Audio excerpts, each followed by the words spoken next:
This is a concept, we are trying to experiment for the first time, as trying to showcase what startups and other mid-tier organizations are doing in different tracks. So this track, pertains to IoT and hardware security. But in the parallel tracks, we are discussing one is machine learning and one is blockchain. So I think these are all emerging and upcoming topics, and we need to debate about and probably see and understand from what people are doing in this area. So the way we are going to do this is we have a moderator and we have three presenters, from the IoT domain. So we are going to go listen and see to the presentations and the demos, and then this will be followed by a small panel discussion that will be facilitated by our esteemed moderator. So if I would like to invite, moderator Mr. Sudarshan. He's the group leader at ABB. Sir, if you could please come to the stage. So our first presentation is from Colonel Inderjeet Singh. He represents a startup called, just a second, Scanpoint Geomatics Limited. So Colonel Inderjeet Singh is the Director for Smart Cities and Defense at this particular organization. So if I may request you to come. Good afternoon, ladies and gentlemen. After an enticing and very interesting talk of GDPR, now we are talking of the IoT, and that's the space which is going to be for the next 10 to 15 years. And I think it's the second revolution after internet, what we have seen during our time, and when the internet actually came in 1990, and thereafter the IoT, which is coming up now. I'm going to be talking about the internet security challenges and life cycle management. All we talk about the IoT, but the major issue where it lies is the life cycle management. Before I start my talk, I just want to ask one question to the audience as to how many of us are presently using Microsoft XP in their PCs. You may raise your hands. And I'm very sure there are plenty of them. The Indian banking system is on Microsoft XP. So I use it, don't worry, because some of the application which I run is customized to XP. So I could never graduate beyond that. Okay, so that's the way it is. And why this is important is in the time frame of when we talk of the life cycle management, XP has been outdated by Microsoft. We had MRI attack, which happened in the month of October. We had the WannaCry. WannaCry was, exploited the exploits of the Windows XP. And practically, that's what happened. It is going to make a bot. Why I'm talking of the life cycle management is that while the equipment or the product goes out of the service, we are still using it. In the IoT space, the hackers can keep a tag of the particular device, keep a note of the particular device, and make them as a bot, launch an attack when it is required, and when it is most insusceptible, when it is most you fear, you don't have that, there's nothing going to happen, right? This about me. What I represent is Scanpoint, but I'm also a founder member of IoT Security Forum, and we are working on a concept of building a center of excellence on the IoT security.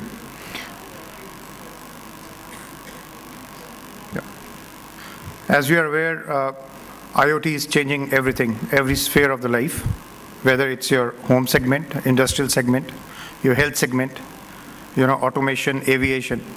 Everywhere we are finding, even into the medicines, it's taking shape, it's coming up in some way or the other. Every company is actually coming up with the IoT products. There are a lot of POCs happening in IoT space, a lot of development happening, but there's a problem. Problem is that we are only developing the IoT, we are not looking in for the security part of it, and that is a challenge for us, right? That is the place where we are leading dangerous times ahead, right? As you look at it, in 2005 to 2015, there are 2% to 7%. It was a security budget which we thought of in any of the companies, any big companies. And with 2020, there are going to be 20 billion plus devices. That means it's going to be 6 devices per man, per person, which is going to be there. And this security expenditure are going to increase. that is going to be a major thrust on security in times to come, and that is where we are trying to focus as part of the IoT security. There was a study again which was being done, and it was thought of that, a lot of people, a lot of companies giving a impetus to the IoT security was around 28%. And as you look the wheel, there was a significant demand of the already, the companies which are there looking in for a security expenditure, security development, making their systems robust, taking care of the privacy and authenticity of the customers, the data, and especially the IoT is practically all about data, and it is interacting with the human being. So it's the human data which is getting converted into the digital format. So that's very important. Right. IoT, I showed you a space where, everything is happening, you're comfortable, you have the sensors, you're wearing a Fitbit, giving you a pulse, you're giving the people with a pacemaker, they're having a pacemaker, reading through their data. 6 sensors, I already told you, they're going to be per person or at an average. Your cities are going to be smart, everything is going to be smart, your home is going to be smart, but where's the problem? This is one of the problem it can happen. We are over-relying on the security, over-relying on the technology, not caring of the security. We may land up into a situation where everything goes dark. We are out of the control. We are having the automotive segment, which is hugely getting onto the IoT. There are almost 50 to 80 sensors which have come up in automobiles. There are 5,000 sensors in an aviation engine. There are 2,000 sensors in a F1 car which is there. And once we are stuck in this kind of situation, just imagine we are nowhere, we cannot do anything. Is a IoT a real cyber threat? We need to take a call of it. All your smart cars are pawned. You have all sensors all across your system, right? You're starting from your accelerator to your horn, to your battery, to your GPS. If it's all hacked, there's a problem. This is one of the live situation when it happened that a car speeding in US was at 180 kilometers per hour, and it was suddenly, came to a stalling halt because it was being hacked by a remote person sitting somewhere. Right? The IoT in the home segment. This live happened, Oregon. There was a hack attack which happened. The person sitting there was able to take the control of the house. He said, switch on your cameras, switch on your light. He could monitor the complete house. And that's where the IoT is actually getting into our private life, but it is at a cost. Similarly is your health devices, your tags, your Fitbit, giving all your personal information. We're happy that all our information is being tagged, but at a cost of what? I tell you, in 2012, there was a site where you could actually see the data of your Fitbit as to what happened to you the whole day. And it revealed a lot of personal information which was not to be coming on the site, and people could track anyone through the Fitbit. In times to come, it's easier to secure your device, the smartphones, your laptops today, but it's going to be very hard to secure your sensors. It's going to be difficult to secure your IoT devices. It's the pacemakers, Fitbits. How are you going to do that? So the size is small, the processing speed is small. It's a microcontrollers which are there going to be controlling the sensors. So it's going to be a problem area. In the nation states, you have the spies who are going to be there, of cyber terrorism, the cyber interference. I think only yesterday there was a huge article on the F-35, which is a software-based IoT system. And there are huge amount of IoT devices which are there. It's number one on the hackers list today to hack. So that's the kind of thing which is going to be there. That means the drones can be hacked, your aircrafts can be hacked, your airspace which is there, it can be hacked. So the problem is going to be bigger. Here I have written the regulators because we still don't have regulators for the IoT. It is a unorganized ecosystem where we are lacking the standards, where we are lacking the regulations which are going to come up.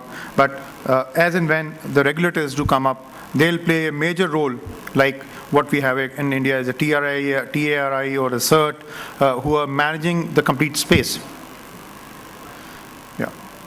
Some of the top threats which I have listed is the regulatory and the legal threats, where you have the data privacy, your assurance, resource allocation, your audit failures which are going to be there.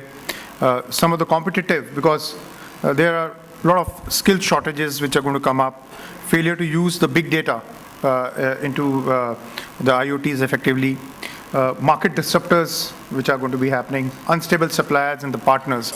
This is one place where we actually need to take care of, because like I'm telling you, it's a totally a fragmented IoT market. Everybody you ask what is doing here, I'm doing an IoT. So, but how many projects are actually going to take shape? How many technologies are actually going to take shape?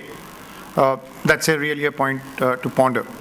Because most of the IoT, whosoever has developed, either in the POC stage, or I have not seen a perfect implementation at the government level or a national level where it's giving the results. So it's a lot of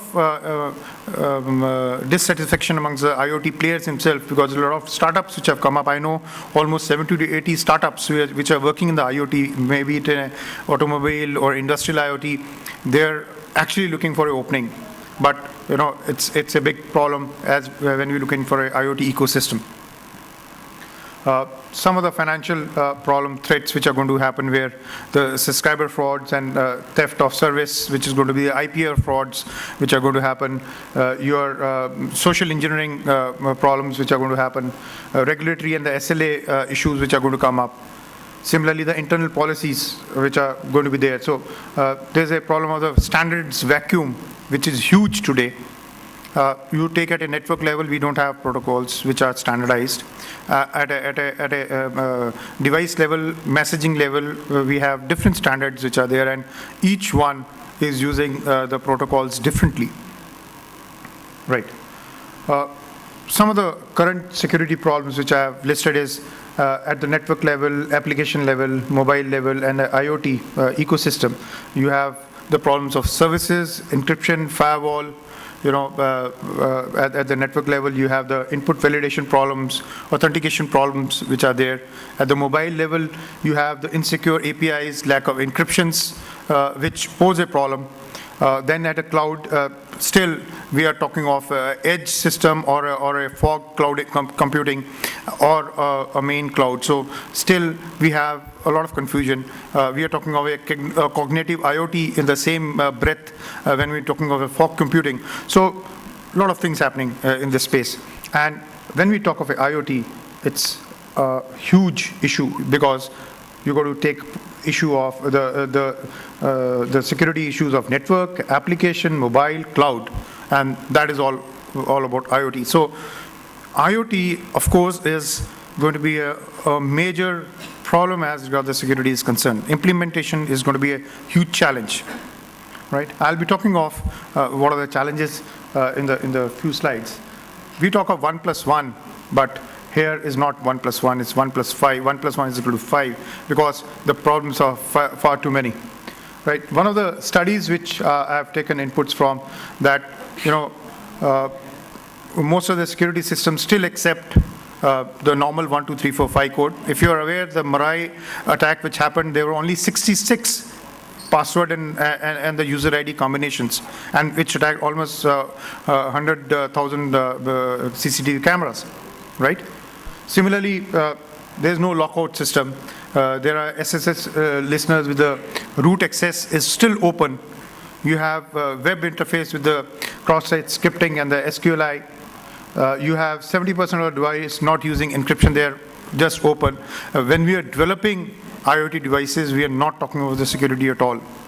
This is what we are trying to propagate when we are making the center of excellence with the IoT forum, right? Most of the systems are collecting personal data, like what we are talking about, the GDPR, is the IoT devices are collecting more information than it is required at times. More information, personal information, than is required. So there has to be some standard where we need to, put a check on it. And 9 on 10 had no two-factor authentication option, because any device coming into the ecosystem, any device moving out of the ecosystem, how do we check?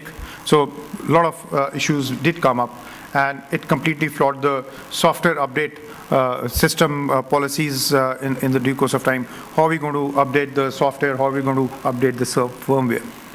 This is what if your IoT fails. This is what you're going to be in a situation. So I'm not trying to put you at an alarming situation, but it's a point of concern, right? Internet, we were still, comfortable with it, where we know where our data is going. In IoT space, we are talking of a serverless environment in times to come. Okay, so this is going to be a big problem, right? Coming on to the IoT ecosystem, just to give a feel of it, you have the users, the human data, this is the device, and the gateway and the connection, and subsequently you have the cloud, and on it is your application which is residing. So you can have the device intelligence, you can have the edge processing, you can have the privacy at the hardware end of the system. You can have the device-initiated connections when you're talking about secured communication. You can have VPNs for authentication. Digital signatures are being utilized for authenticating your networks. You can have the messaging control when it comes to communication. Also, when we talk of a secure cloud, you have the identification, authentication, and encryption at the cloud data centers. So you have different kind of security requirements in the complete IoT space for the device, your communication, and the cloud. And over and above is most important is your secure lifecycle management. When I talk of a lifecycle management is important because this is where we are not taking care of in the complete IoT. This is the kind of threat surface area which is coming up because of your IoT, right? It's huge. So if you start from your vendor backend APIs to your access control system, everything is in a threat. So we need to take care of the complete thing. Some of the new challenges which are coming up for the IoT security. One is the lack of the IoT technologies. Standards not there. Your choice of, lot of choice of OS is there. There are a lot of choice of hardware which is available. A lot of choices of communication protocol which are available. So this is a problem area today because I cannot have a complete integrated solution. When we talk about smart city, I'm taking a live example. Each company is going to come up with its own solution.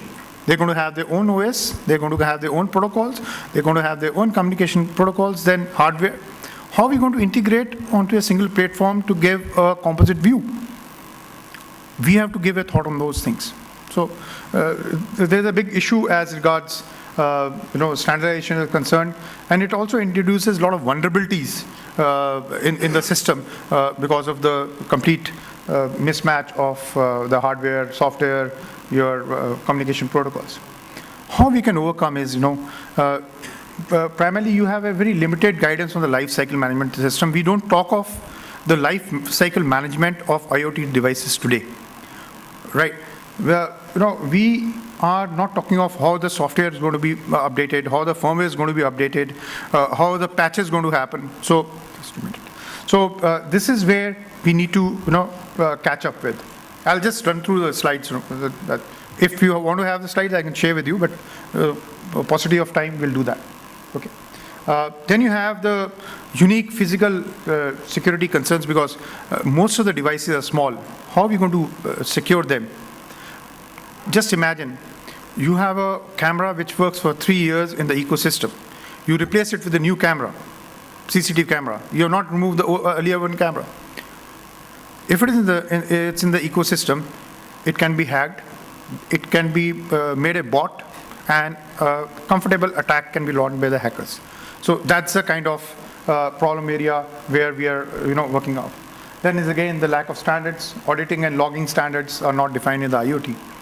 Okay, this is primarily the complete life cycle management from your actual onboarding to your configuration and when the device has to be offboarded. So we need to actually work on the life cycle management of the devices, and this takes care of your data, your software, and your hardware security. So this will be the prime importance when we are talking of the security of the IoT. Some of the best practices from the startup point of view, the important which we followed and we are following when we are trying to work on the Center of Excellence.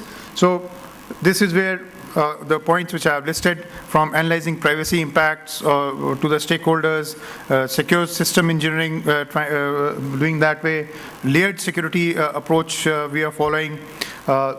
You are having the live control of the IoT devices, and we are implementing the logging and auditing of the framework, right?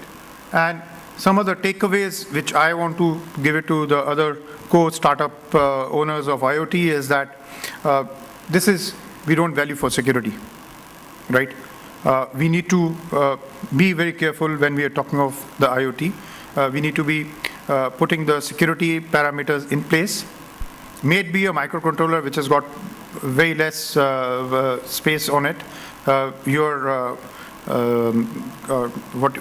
computer system which are there, the space, the computing power, we need to put the right algorithms into it, right? Finally, where does the IoT security answer lies? That's what we have to answer. It partially lies with the IoT devices and mostly with the network. So we need to actually work on the holistic view of the IoT security. I have finished. Thank you. May I request now Shyam to come on stage from IoTracx. Request you to stick to time so that we have more time for discussion. That will be nice. Thanks.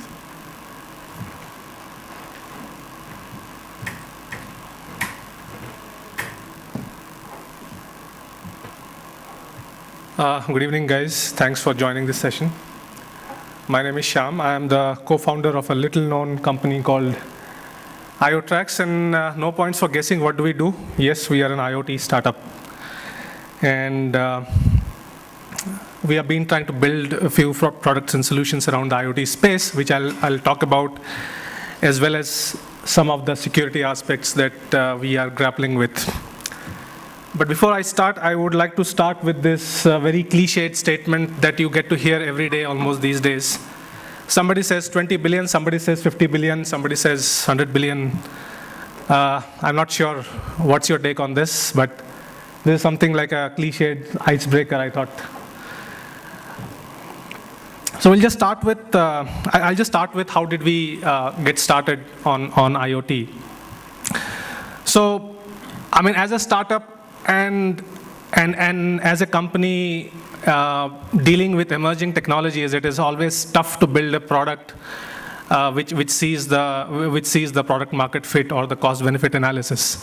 So obviously, when you're dealing with IoT, you are obviously starting with building some kind of a POC. But then what do you build, right? So when you're looking at IoT, you're looking at so many jargons. You're talking about sensors, hardwares, analytics, devices, monitoring, control, and it's a huge set of jargons, and it's pretty fascinating, pretty exciting. But then what do you build? At the end of the day, it has to have a business model, right? The customers have to buy your solution, they have to pay you money, and you have to survive, and you have to build your business. So we did a few things. We followed the typical model of starting from a POC and then moving from a POC to a prototype. So basically build some POCs around certain ideas, around certain use cases, industry use cases, and then proliferating those POCs through various means of marketing like digital marketing, offline marketing, and hoping to get some customers who would be interested in the POC, who would see that POC as something which solves their problem, and then they would probably fund us to build a prototype, and then finally we build the product around it. So that was the idea that we took. But obviously, from a business point of view, it doesn't make sense because the whole life cycle or the whole sales cycle of building a product from POC to a product level sometimes might take 2 to 3 years. So how do you survive? So that's a real problem. So, well, we have been doing it in some way, and we are hoping to kind of show some progress in that. But then what has happened is when you start looking at a POC and when you talk about IoT, which is a very, very broad keyword, you tend to get, it tends to get very, very chaotic. Right, so you think of smart cities, you think of smart processes and smart managed services, and we tried to build a lot of things out of sheer randomness of trying to build something. So we built some POCs around smart locker, smart weighing scale, smart warehouse, smart telematics, smart parking. So some of these POCs, some of them were sponsored POCs by some customers, some of them were our own in-house R&D, whatever we could manage with the limited budget that you already anyways have in a startup. So, based on all these, based on this entire chaos, what we had was, we obviously had to move towards an order, right? You can be chaotic, but then to build a company or to build a product, you have to have some order. And that order happened as a result of this path to realization that we had was to focus on modern smart living. Right, so IoT as an enabler for modern smart living, and the direct connotation of this is smart cities. Right, and this kind of augurs well with the current impetus that the government has for smart cities. So kind of it was a nice coincidence for us as well when we started looking at smart city as a possible solution for IoT. So that's how we began, and to put it into the perspective, so we started looking at what can we do with IoT in smart cities. So you have smart city infrastructure which can help the citizens, it can help the municipal bodies, and you'll also have service vendors, the service providers, the infrastructure companies. Obviously, as a startup, we wanted to stay away from municipal bodies because, again, we cannot afford to be part of a tender and all that stuff, and it's basically a bit too much for us. So we obviously focused on the citizens and the infrastructure companies who provide services to the municipal bodies and the government. So in the process, we started to build few POCs. So we built one POC, which was basically smart traffic management for emergency services. It's actually a video. Can you play the video, please? There's an embedded video here. Yeah, just click on the play button. So what you see is here is a smart traffic light, which gives a green corridor to the ambulance. And as the ambulance approaches, it becomes green. So basically, you give a passage to the ambulance or a fire service or any emergency service or even a VVIP. So this is actually a simulation. This is not an animation. This is simulated using the IBM cloud, and the whole ambulance and the traffic lights are actually simulated like this.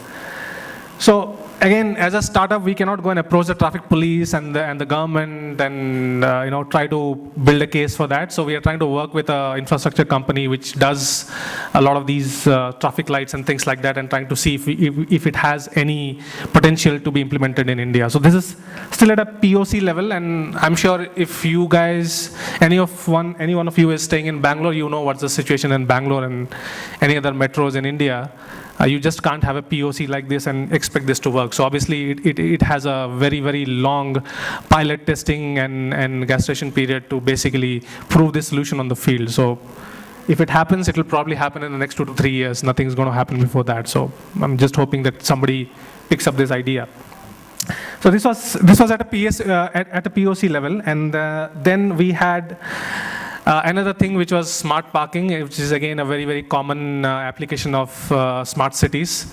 It could be as simple as giving you an app-based access so that you know what are the available parking slots in a particular area, like for example, MG Road or any commercial area. So rather than going round and round searching for a parking space, you get to know which spaces are available. And you could also augment the system in a way that you can have parking, billing, metering, and reservations and all these things being integrated into the solution.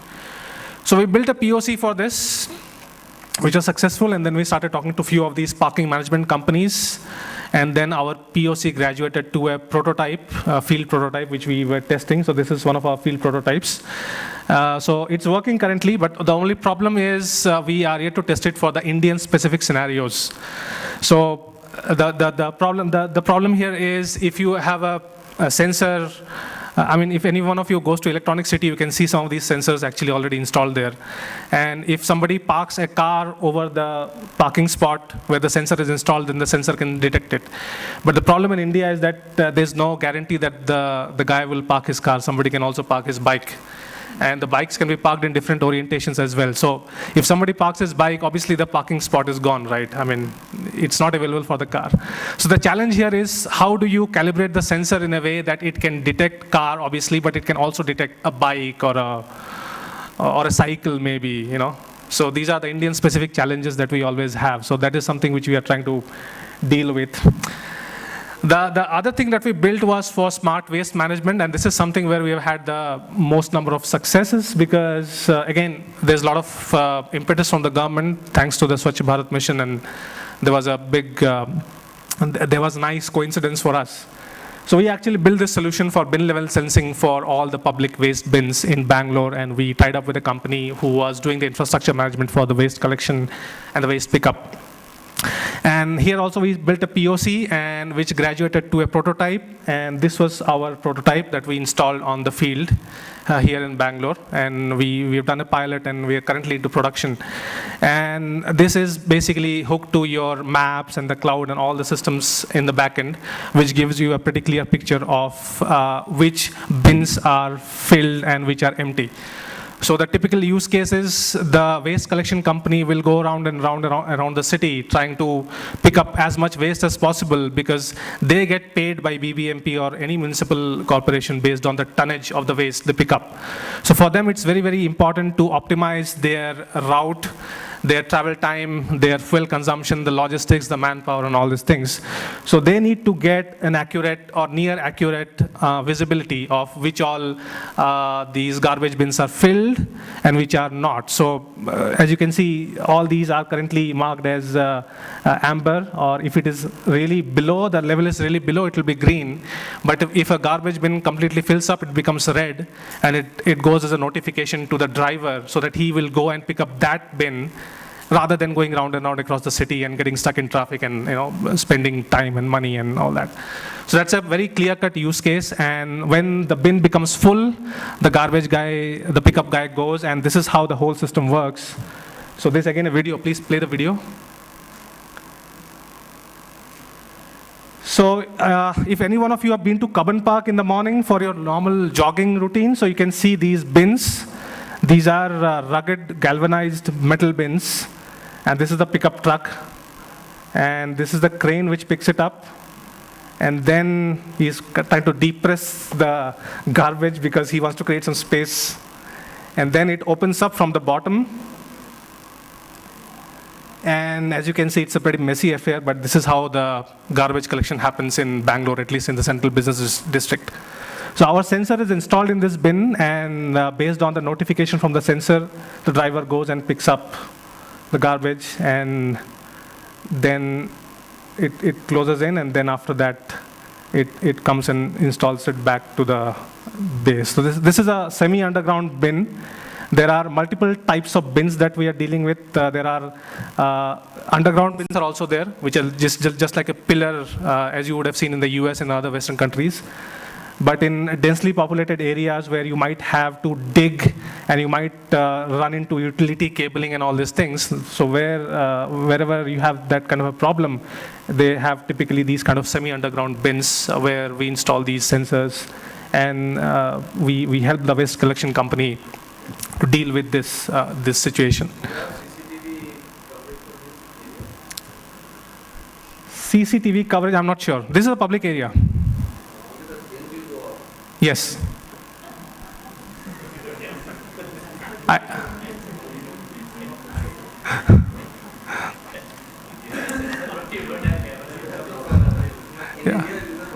Yeah. So the whole design of the sensor has to be such that it is theft proof. right? So that's another challenge in India. So you cannot simply put these sensors in a plastic bin that you typically see in your apartments or private places. This is our product, and this is currently in production. So this is how exactly it is going to be installed in the bin.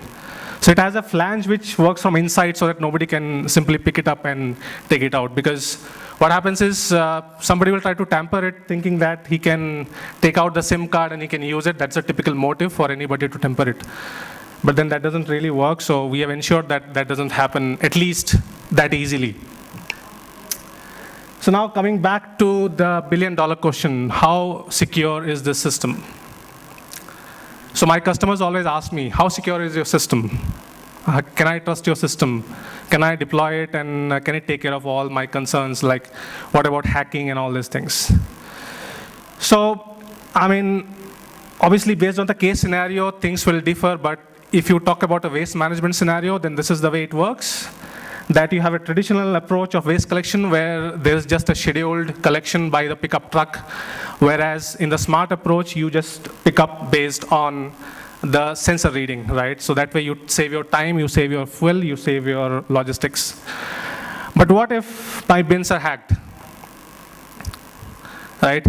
So what's the motive for that? I mean, somebody might have a motive. Like, I mean, you do have hackers who are psychos, but I mean, you do have a possibility of somebody hacking into the bin just because he wants to make some extra money, because that's a big motive, right?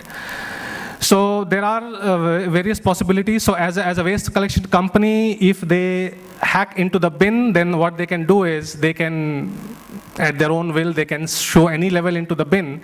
And instead of going all the way to the bin, they can collect the waste from any local place. I mean, in India, we still have that problem, right? And they can show that, yes, we collected it from the bin. So that's how they can earn more money by collecting more waste from a local area, and they can also save more money by avoiding going to the bin. So these are some of the problems. Then these are some of the scenarios that we have thought in terms of our solution. Now, what is the solution for this? So how do we ensure security? So I'm going to give you a very broad and general overview of security, and I'll try to ensure that there is no, I mean, I don't use too many jargons. When it comes to security in IoT, what I believe is there are three things. So there are some good news, and there is a bad news, of course. And obviously, you have to be optimistic about it, so there's a way out for that. The good news is that the internet has been around for more than 20 years now. So there's been a lot of learning in terms of securing the internet as a medium for human-to-human communication. Even before internet, we had the telecommunication networks for more than 100 years. In fact, telegraph has been there for more than 150 years. And we can derive a lot of learnings in terms of the security of these networks, which can directly be applied to IoT, because IoT at the end of the day is an internet-based network, right? So we can directly apply those learnings into IoT. The bad news is that obviously nothing is foolproof, and the problem is the machines don't know that they have been hacked. You still need a human to figure it out. I mean, if any one of you runs a website, and you would have had the situation that somebody hacks into your web domain and replaces your homepage with a black screen which says your website has been hacked. Right? So this is something which happens when you see your website. You can sense that something has happened, but how does the machine do it? So that's a possible research area where you use some edge computing or some such thing to have a machine learning, and so that you can detect at the edge itself that something has happened and the device is bad or something like that. And there's always a way out. Right, so the way out is always to think. I mean, there's a mindset actually. A lot of people think of security as you need to completely eliminate the security risk, right? Whereas what we have learned is that, I mean, containing security is all about reducing the security risk rather than thinking about eliminating the security risk. So a lot of people ask me this question, and their arguments are always in line with, how do you ensure foolproof security? If I go and tell my customer directly, I cannot ensure that he doesn't buy my product.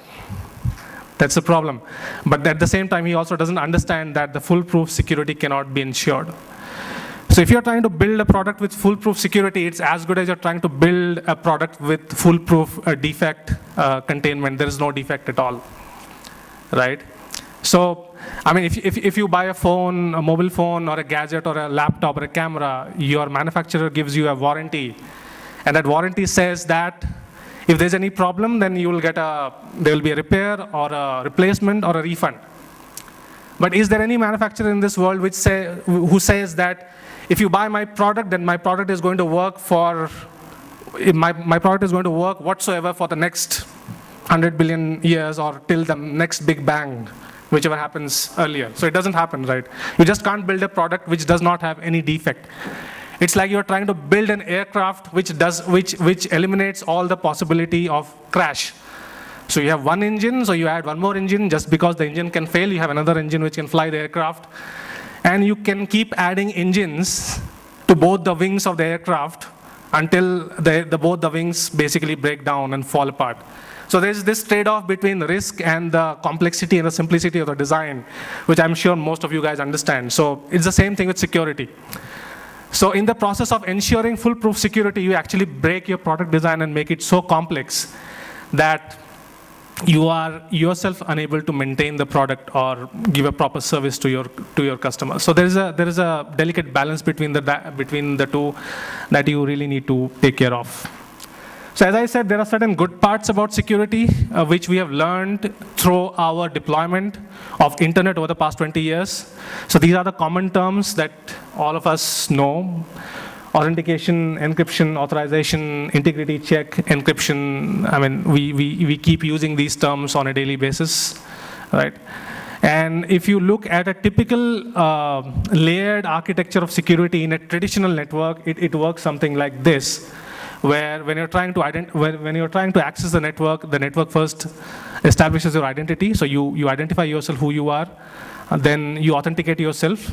I mean, you should prove that you are the one whom you claim to be. And then you have authorization, which is basically giving access to specific services. Integrity check, which is basically checking the data, whether the data is coming from the right source and the data is the actual data which was intended to be sent. And then finally you have encryption. Every time you make a mobile phone call from your mobile, these steps happen. Every time you switch on your Wi-Fi router, these steps happen. And that's how it is done. Now the same thing applies to IoT also, but in IoT, I mean, today we are living in the age of bots and whatnot, and the DDoS attacks and all these things. So traditional model doesn't work. So for the traditional model, what has to happen is that you need to have certain additional layers of incident detection in your network. And that is followed by fraud analytics, which is basically finding patterns and correlations. And based on that, you do some threat modeling so that you know what is a threat to your network. And accordingly, you can activate or deactivate some of these security mechanisms, or you can make them more robust, like you can have a two-factor authentication and things like that.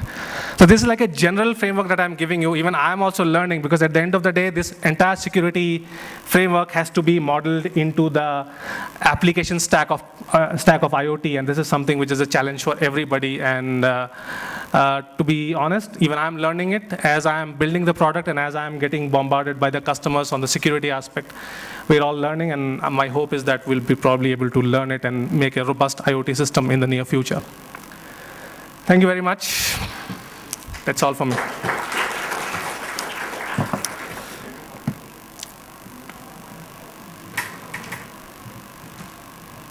We keep the question answer next. Thanks, Shyam. So we'll get Anirban on stage quickly. Please, Anirban.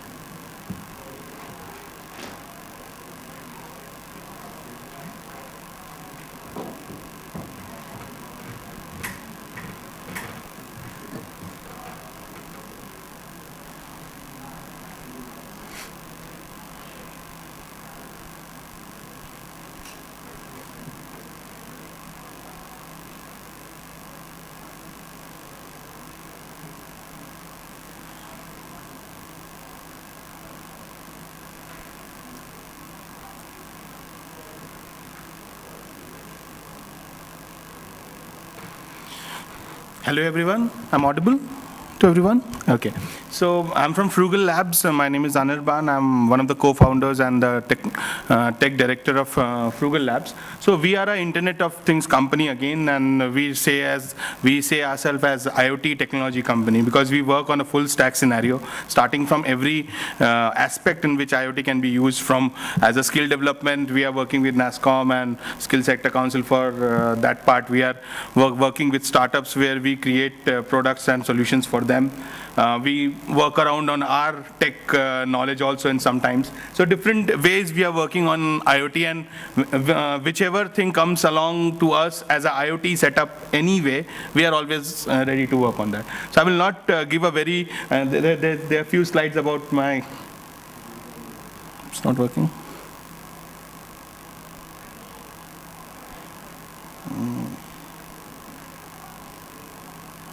Some issue with this.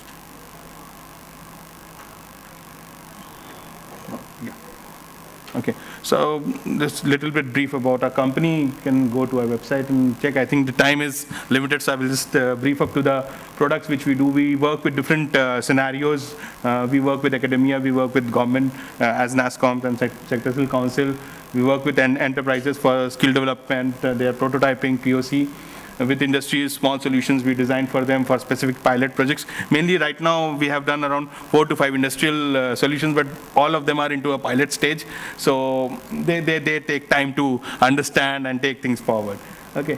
So we have our own IoT platform, which is called Flip, Frugal Labs IoT platform. It's mostly for developers to learn and start working on IoT, and we have a pro version of it, which we offer to our customers. So it definitely have a device section, gateway section, where gateway or edge you can say. We have a cloud setup, and definitely on the application side, we have different API setups. We have different basic app sections and all. So. Okay, so this is our full ecosystem which we provide from starting from backend, enabling prototyping solutions. So it goes end to end, as I said before. Okay, yeah. So this is how our test bed works out with different scenarios. So okay, I will skip through this. I will just go to the solutions which we are currently building up. So we work on different scale of solutions, some small, some big, and depending on a customer requirement, we get into things in a different way. So as my earlier speakers were talking a lot about security, one of the issues which I am getting regularly with our customers is they don't understand IoT security. They don't understand the threat which is there. So it's our concern that we have to think, and we cannot add the cost because they are only concerned. The major concern with most of our customers which we get is the cost. So they understand security is a threat, but there's no parameter to understand for them that how bad or how good the security is, or how effective or how ineffective the security is, or how important or unimportant the security is. So that is one of the major. So I will just go through a few products which we are right now working. There's one of it is called IoT Smart Button. We are working with a food delivery company, and we are coming up with a product which they will come, they will work out. So this is working on. Yeah, so this is like something like your Amazon Edge button, where you can order, press the button and order something online. So this works in that direction. We have done the POC work. It's into the production scenario right now. So we are looking at for different delivery chains and things like that, where orders can be built up. We have basic securities with it, but it's a direct internet connected device. So we have our security layers, but our customers never asked us any security scenario. So we ourselves estimate and understand and try to evolve out of it. So it's one of the major concerns which we get is that it's about our understanding of the security which takes care of the full process rather than our customer's requirement. So it's an added cost which we have to add to it, and we cannot disclose it to the customer also that, okay, this is a security part which we are charging, because they are not interested in paying for the security. Okay. So this is one of the GPS trackers which we are using. This is a GSM-based setup. So we are using it in different scenarios, into logistic solutions, into human tracking in schools and colleges. So we have done we are doing 2 products, POC prototype for this. So we are using a similar structure. This is one of the structures which is there. We have not yet built up the enclosure, so we have not given the photographs for it.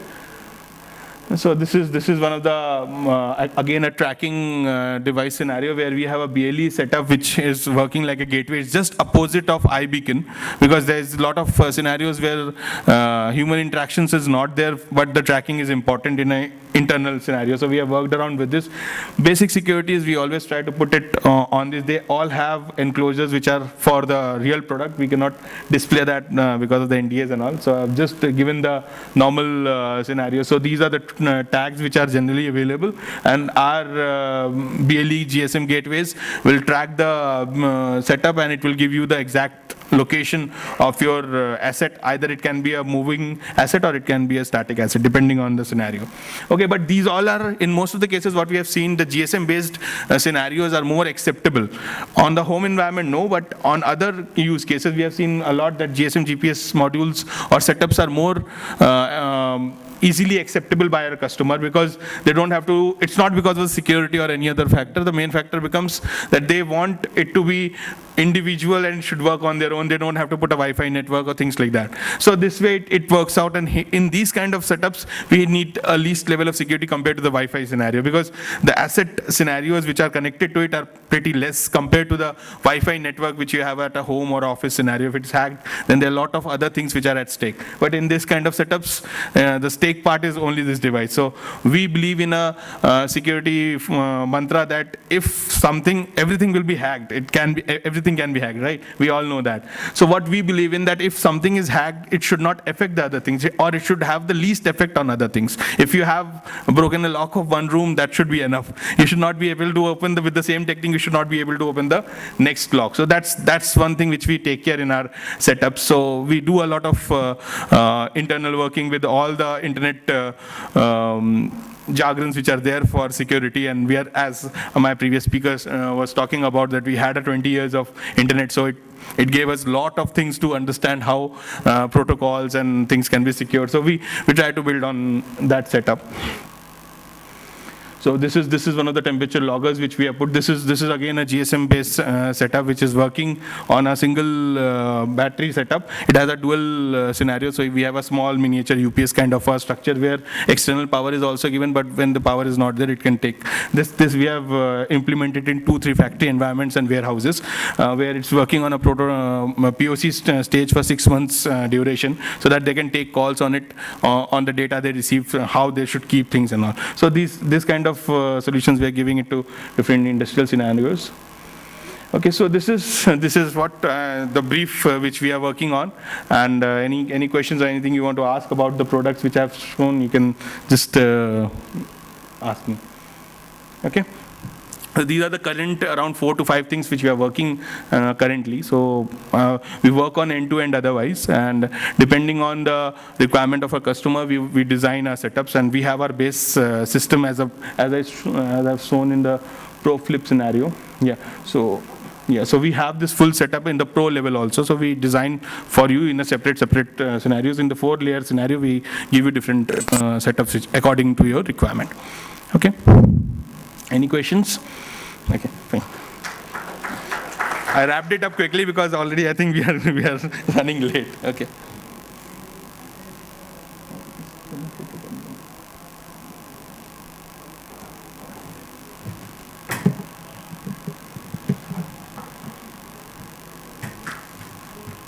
Okay, thanks, Anirban. It was really nice of you. Now, may I request all the 3 speakers be on dais? I'll probably take the stage here. It's easier for me with the mic. Yeah.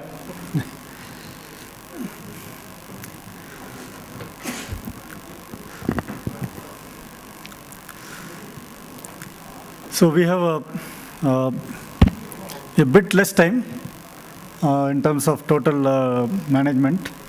But with Bangalore traffic, I think it's fine. Few minutes does not really, should not matter if you have to live in Bangalore. That's why we are programmed in this place. In a nutshell, all of them addressed some, in one way, as an IoT startup, security is a concern they have. How do you build it to the extent possible and still keep the customer transparent or oblivious to it, so that at least we take care of our due diligence? That's what we saw.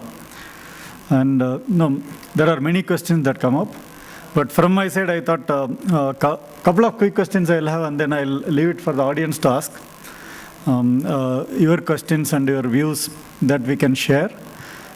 Before that, just a quick update. Why this happened was when we were discussing on the event itself per se, the idea was how do we promote the startup culture? It is not that they have to mature and become big to be on stage. It is the initial learning when we do concept to proof of concept and POC to actual prototype. And then we all know most of the things fail not because of technology. Startups fail more because of the business model. So that is something already highlighted by at least two of the speakers on how do they need to expose, what not to expose, what are the challenges they face.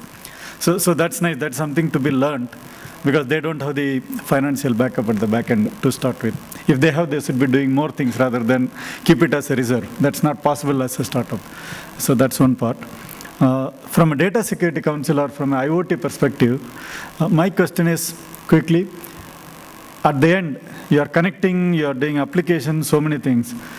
Where does the data rest at the end, all this data when you are doing it? Where does it rest? Maybe each of you can give a maybe online answer. Where does it rest, the data?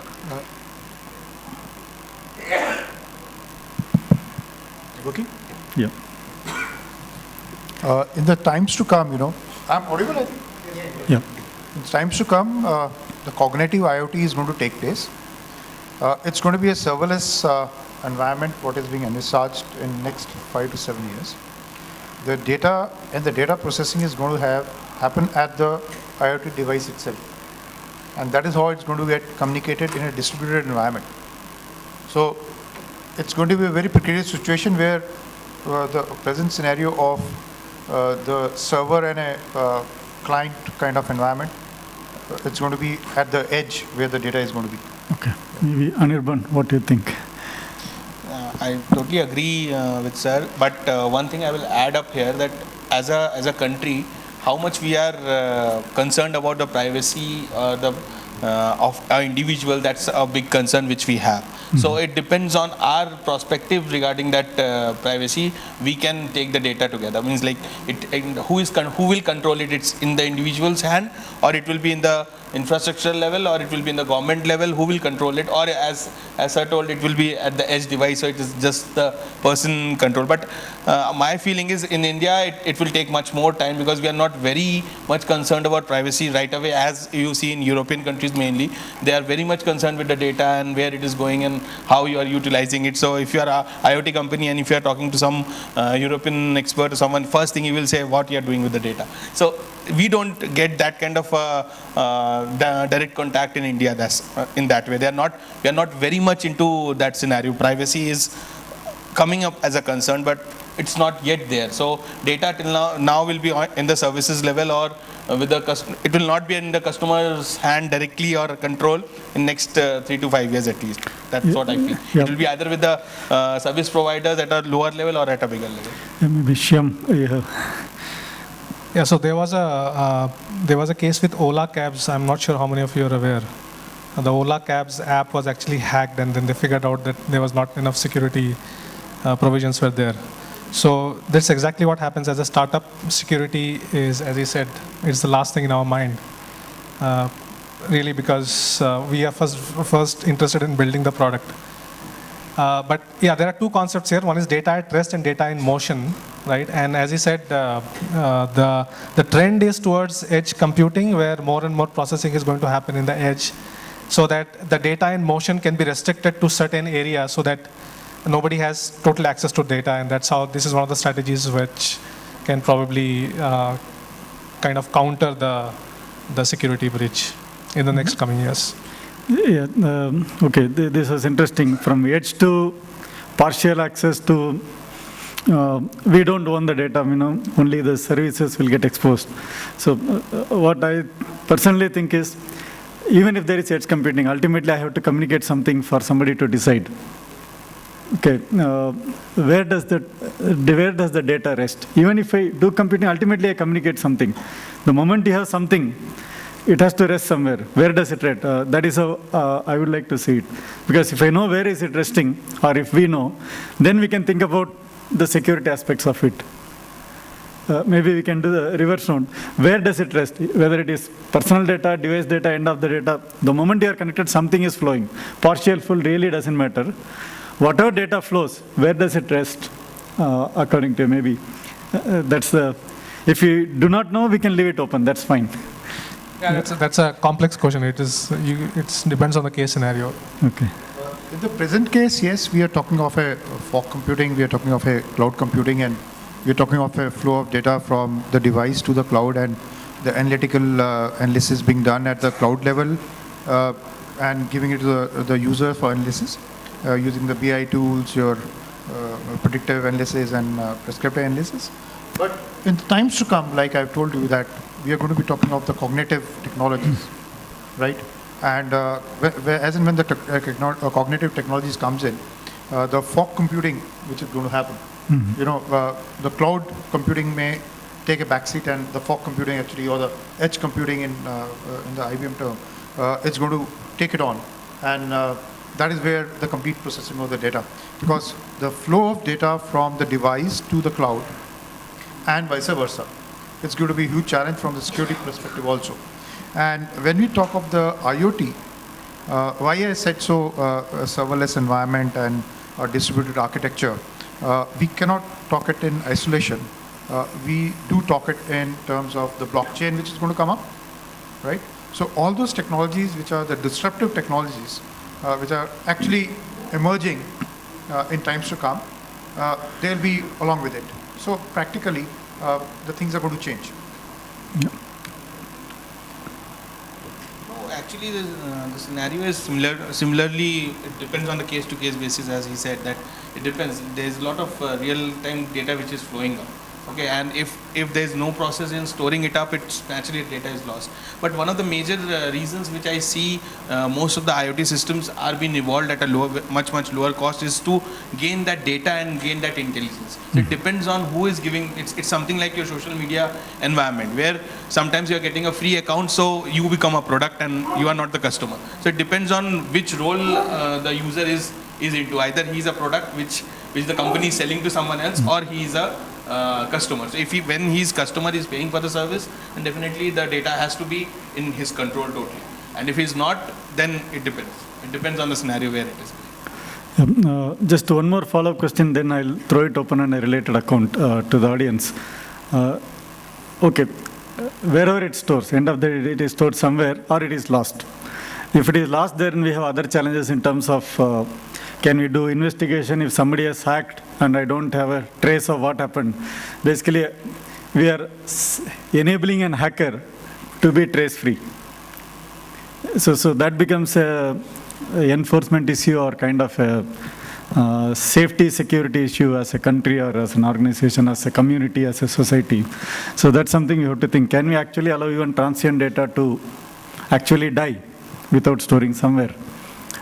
Even if you take today traditional thing, the web pages are cached, including whatever credit card things we type, easily for 18 months, even if it is deleted both at the source and the server end, or it is taken offline. So a right person can actually get, for up to 18 months, without hacking into any of the system, most of the data back. That much is, of course, proven by many people, and there are a lot of things on record available. So even transient, even if you don't store, it is available elsewhere, because it creates footprint as it travels. Data doesn't travel free. It does create a track. May not be, doesn't have all the bells and whistles, but definitely it does have. Okay. Now, the next question I have quickly is maybe one word answer. Who owns the data?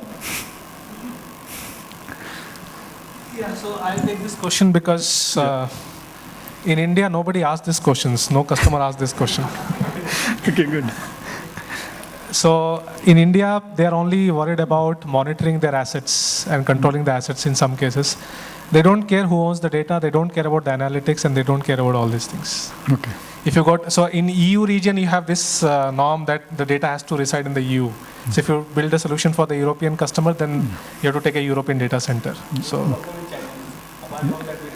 yeah. Okay.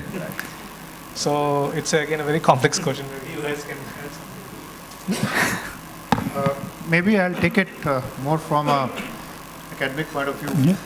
As we look at it, IoT devices are not going to be a single device ownership kind of thing. There are going to be large number of data consumers as and when the data is being generated, right? So it's not going to be single ownership. That's a issue which is going to come up, and it's going to lead to security problems, the CIA problems, the privacy problems. All those issues will definitely come up along with it.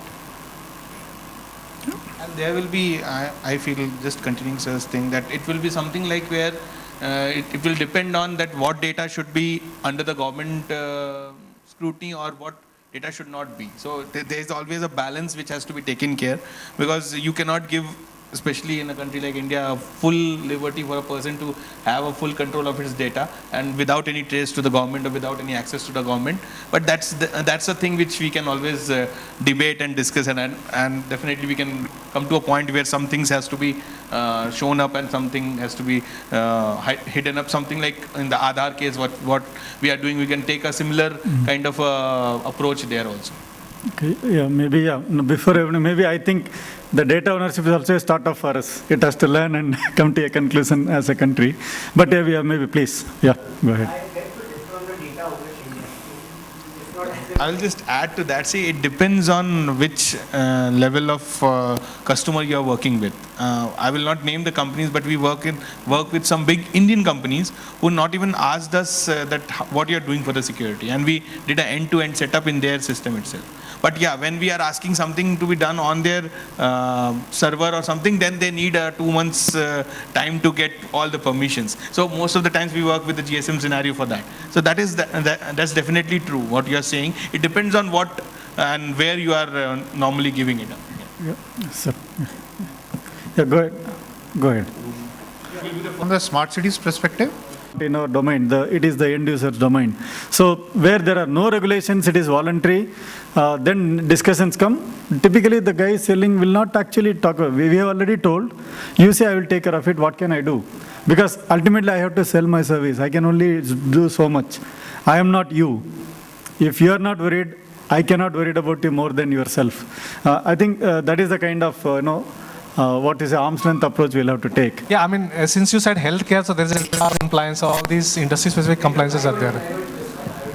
Yeah, it's not that. NIST has got its own standard, and yes, for the IoT itself, and other organizations are also coming up with their standards. But the problem is, even the BSI has also come with some standard. The problem is, all the standards are disparate. They are not of the same thought process.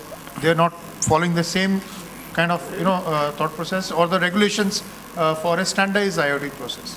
Okay, so still it is maturing. I'll say that its time is still to come where you'll have the right standards, like what we follow, ISO 27001 or 27301 something. Those standards to evolve and being implemented. It's still is in a nurturing state. Okay, just to add it, this was something we wanted to start. Since we started late, I skipped. I had my very first question was, why do you call yourself IoT? Because that will answer which standard is even relevant or applicable, if at all there is any. If nothing is there, it is not there today, it is evolving. So maybe thanks for bringing the point. So I'll now throw the question that I had in mind. Why do you call yourself an IoT company? Maybe one or two top reasons. Why do you call it IoT? Why is it not just a smart or a waste management system? Rather, why are you calling it an IoT? Maybe two reasons for maybe each of you. That will be good. Actually, I don't have an answer to this. So basically, the IoT is a broad term, and it's the internet evolved as a means of human-to-human communication. And the moment you have machines over the internet, it became IoT. And we are deploying the same machines with the sensors. So that's how we become a IoT company in the simplest word I can say. Anirban, you are doing a lot of connectivity.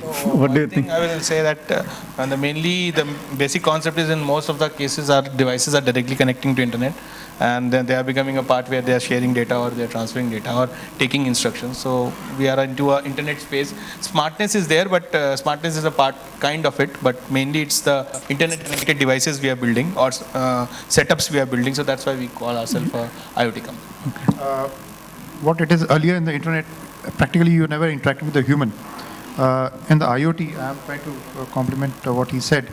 Practically, we are taking the human data, that's the analog data, into the digital format, and making it, going through a predictive and a prescriptive analysis, making it smart, and make it more usable in times to come. It can ease our working or functioning from wherever we are. That's what is the smartness all about. Okay. So anything from audience, what should be IoT? If any counter views, support, or you a devil's advocate, no, I don't consider this as an IoT. Okay, yeah, that's good. So, so to answer, he's focused on DOS and DDoS attacks. The life cycle management, the simple answer. That's it. See, device theft is a physical theft which can happen anytime, but you can't avoid it. Those will happen. The only thing which can be major and which can create havoc in the networks is the DOS attack through the bots. Okay, and it's not that the hackers are wanting to attack everything in the network. They also wait and watch. They also have a strategy to operate, and as and when they find the right opportunity, like in the case of the Mirai attack, they first gathered all the usernames and passwords. They gathered all the data, and then they launched that DOS attack. Similarly, if you have redundant equipment in the network, definitely the DOS attacks are going to happen. And to avoid the DOS attacks is, generally we have a two-way communication in the complete networks. Today we have internet and all. In the IoT space, we are only trying to talk of the communication from the device to the cloud or the data center, right? Not vice versa. So that only the change or the data which has been created goes to the cloud. And to avoid the vulnerability and the kind of DOS attacks on the devices itself. So that will obviate a lot of attacks coming to them. See, what we're trying to do is, again, the slide, one of the slides which I had shown is from the device to the cloud or the data center. We are only bringing in the communication, and there's no communication. Only the communication is the digital signature what we are trying to have, okay, to authenticate and authorize a particular device coming into the network, so that there's no malicious device or there's no rogue device comes in the network. Okay, so this is one of the practices what we are trying to evolve now. I will add to that when we design a full architecture for any setup, what we do is we try to build up the basic principles of security into each and every prospect. See, the worst scenario comes into the last end, at the end point, where you have the sensors which is running at a very low processing system, because everybody talks from the edge and onwards. It's still better, because then we can use all the internet technologies which can work around. The main issue comes in at the very base end point. So end point connecting to the edge, that becomes the very vulnerable point. So there again you have different protocol setups, and each protocol and everything have their basic securities. We try to add that up and understand that how much insecure the system is and what is the vulnerability. And as I said before, that we take it as a point that if something is hacked or some point is hacked, it can be.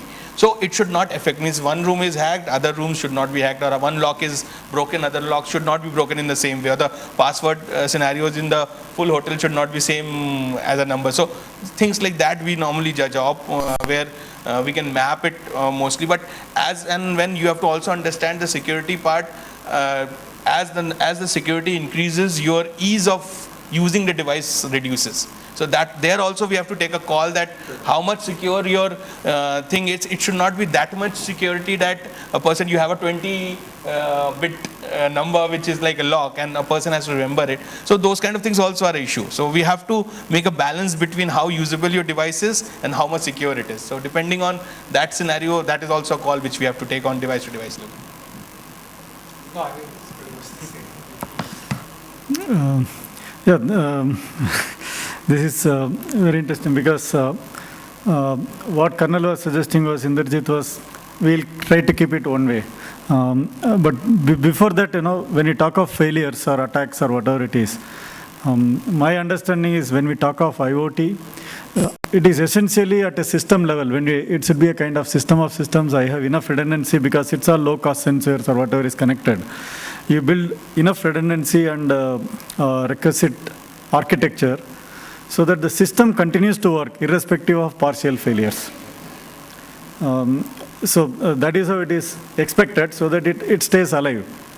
But where I was kind of little surprised was the one-way communication, because all the M2M, everything is supposed to be bidirectional or duplex. And if you don't make it bidirectional, then again we are waiting for an alternate channel for the control to happen, because I decide to act again, I have to push it back. Controls will be bidirectional, the data flow is going to be one way. Okay, data is just unidirectional. Yeah. Control will come from other side. It has to be controlled in any case. It's only the data flow. You see, I don't want to have that somebody coming onto the network, pushing in a file onto the device, launching an attack onto the device. Right? So the file should not move it. It's only the data which goes back. Yep. One more thing I will like to add on this point. See, and now the scenario is coming up slowly and steadily on the device side, that the number of, if it's a sensing environment, the number of devices are getting increased because of the low cost. So we will not have to rely on a single device. We can take a call from anomalies detection is becoming easier because the cost of devices is reducing. You will have 5 temperature sensors, and if 2 are not giving you proper values, you can just detect them that what is happening. So you can have a detection in a better way, which the cost was pretty higher earlier. So now it is going cheaper and cheaper, and we can use the numbers to work it out in a second way. So that way also. In a way, like Shyam mentioned, it is about taking the learnings from what is evolved. In wireless sensor networks, we have this concept of by default redundancy. People are talking about spraying sensors, and it is self-organized, self-optimized with enough redundancy. So you decide 25 years lifetime, I'll assume 50% failure, so put 2x factor safety and spray that many devices, and they'll go into sleep mode except those that are awake to keep the vigil, and then they take over a period of time. So from that perspective, if appropriately designed, IoT systems will have their own self-healing, self-organized, all those smart things will come into picture. And I think life should be good from that point of view. Yep.